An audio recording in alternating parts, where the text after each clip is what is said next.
Okay. Yeah, so I'm hiking up this mountain. I'm hiking about an hour up. I would have gotten to the top of the 6,000 meter mountain. It would have been a beautiful view. I would have had fun, but I'm hiking and I finally see, I'm not thinking clearly. I'm still like on the weed, you know. Month of being high off my ass, not even being sober. I was just like, you know what? I'm not really in a mood for this. You know, I don't climb mountains anymore. So I turned around and I went back to my bike and I rode all the way down the hill, down the side of this hill, really steep road, which I had actually already ridden up all the way past where I was over these switchbacks on the side of the mountain, really high, maybe, I don't know, 13,000 feet or something, and then down again to this military installation. So I'd already ridden that, but I rode down it again really fast and oh, and the first time I did it, it was weird because I rode past some like slaughterhouse or something. It was like this big barn where there were like, it was 4 in the morning, no, the sun hadn't come yet.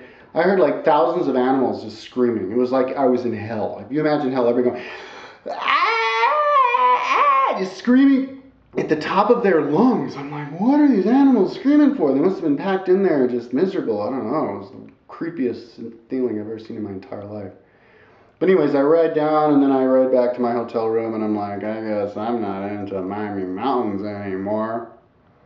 So then I'm like, so then I was there a couple days more. I went to like some big university party outside and stuff, but I didn't really enjoy it. I saw some French dude who I'd seen in a bunch of cities, man. I saw him in freaking Quito, my hotel in Quito, and back in freaking Huaraz. Then I saw him in Cusco, and I saw him in La Paz also, and I saw him here in Arequipa, and he's like, yeah, man, I went to that party. That party was awesome. Yeah, he loved it, but I don't know, I wasn't so into it. Being around. But anyway, so then I get on my bike, and I'm like, all right, well, let's do some more bike touring now that I'm not high off my balls anymore. So I get on my bike and I'm riding down the road and I ride towards, I ride like way down south to some town and then I take a left and I go straight up in the mountains to Lake Titicaca. So I'm riding down through the desert, which I had done once before when I went to Nazca. And that was fun. I'm listening to music, all tripping out, you know, because I was still, you know, had the marijuana in my system, and I'm just tripping and riding, having fun, you know. I wasn't really in the greatest biking shape, I guess, because I hadn't been riding, but it was fun. And then I stayed at some town right on the edge of the mountains, some hotel room, and then I managed to kind of get up relatively early, thank God, because I wasn't so high. And then I ride straight up this hill, man, straight up, switchbacks, boom, straight up in the mountains. It's awesome. I love climbing. I love climbing and bike touring. It's the best because it's so beautiful and it's good exercise and it's just, you know, you also have a sense of accomplishment. It's just fun. And then went really high, and then I got like, where it was really high, and I got up to some like truck stop, which was really basic. Peru is a poor country. Dirt floors in this place, you know, I get somebody, and there's this trucker there, and he's like, I'm going to Titicaca tomorrow.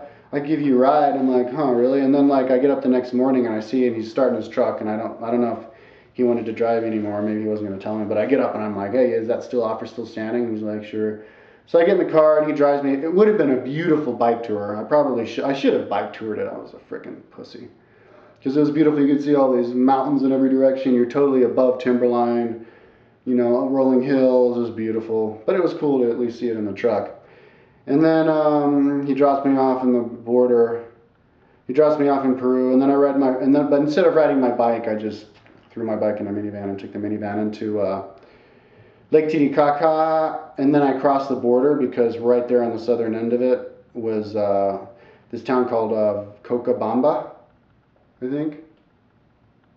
It's that beach in Rio is named after it. And there's even a song, Copacabana, which is a beautiful town on the southern end of the lake, which has like, 421 when I looked at it, which has like a really beautiful, a really beautiful plaza that's like has ornamented with big kind of like cypress-looking trees and everything like a maze in there. And then on the western side of it is this really big and beautiful cathedral, which is huge for the size of Copacabana, which is a tiny, tiny little town. And I did the tour of that, and I guess the king of the Incan Empire, when the Incans were overthrown, the royal family which I guess still stands today. I guess Glenn Kimball like hangs out with him and stuff, and they know all the secrets, but I don't know. Anyway, the heir to the Incan throne, he became a fundamentalist born again Catholic. And so he, I guess, moved to Copacabana and had visions of Jesus as a black person, and so he made like a black Jesus that I saw in there. And anyways, but it was interesting because in Copacabana there was only like a grand total of like half a dozen tourists in the whole town because nobody, and I don't know how I did it. I must have been lucky because I came in from the other side, or I came in right before all of these campesino strikes happen, where they cover all of the roads. And I guess this is like the biggest strike that had ever happened or something, or the biggest in a few years or something. But they throw all these huge rocks in all of the roads that lead into that town because they wanted to disrupt the commerce of the whole country as a way to protest something that the government was doing. I guess the government is really classist and fucks over the campesinos all the time. So they were doing that, and then they would like stand on top of hills above the road and throw rocks at cars to go by. So there was like complete deadlock standstill. And this Copacabana town is like all of its infrastructure is tourist, I think, and so it was like a deserted town. There was only like 6 tourists there, like me being one of them. And I mean, I remember we went to like a restaurant and we were all like the only tourists in the only restaurant that had tourists in it, and we were all like talking to each other. It was interesting. But yeah, so I was riding my bike all over Copacabana, and I rode my bike to the top of some hill that you can overlook Lake Titicaca, and you can barely see the other side of Lake Titicaca. It's like 100 miles long or something. It's really deep lake. It's huge. It's like bigger than the Great Salt Lake. And it's at like 13,000 feet. It's the highest huge lake in the world. Amazing place. And and on the eastern side of it, you have these huge 20,000 foot mountains, a whole range of them. Beautiful place. And then I rode my bike towards the closest peninsula that's near where the island is, and I paid some rowboat kid $1 or whatever to rowboat me across with my bicycle to the island of the Sun, Isla del Sol, which is another touristy place. Yet there's 0 tourists there. It was really cool. And there was lots of Incan ruins there, and so I pushed my bike up, and I get like a hotel room or something. And it was a beautiful town because there's like, you have the main town is on the south side of it, and it's kind of built on the side of the hill, and the island isn't just like a flat island. It comes up really high like a mountain, and on the top of it, like the very top, there was like a hotel that I stayed where you can overlook both sides as it goes down. And the town was, no cars, no bikes. I had the only bike, so it's just like pedestrian on cobblestone streets, kind of like San Pedro and Lake Atchison. It was beautiful. And then I biked, one day I biked all the way to the north side, and on this trail, it was like a mountain bike trail that was kind of mountain bike trail, some of it was technical. And I went through some cool beaches and other towns of Indians, and then on the very north of that island there was this old Incan ruins there that was like a city, an old city, stone city there, that I looked at the whole grid structure of that. And then I rode back on a trail that was like, went directly over the ridge top, but it was a really wide trail. It's beautiful, being really high, looking over on either side of the island.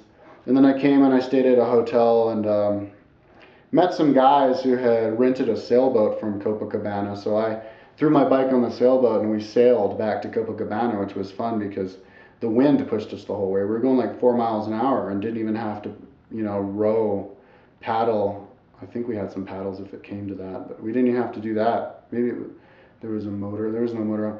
Yeah, just pushed us right back. It was really cool to Copacabana.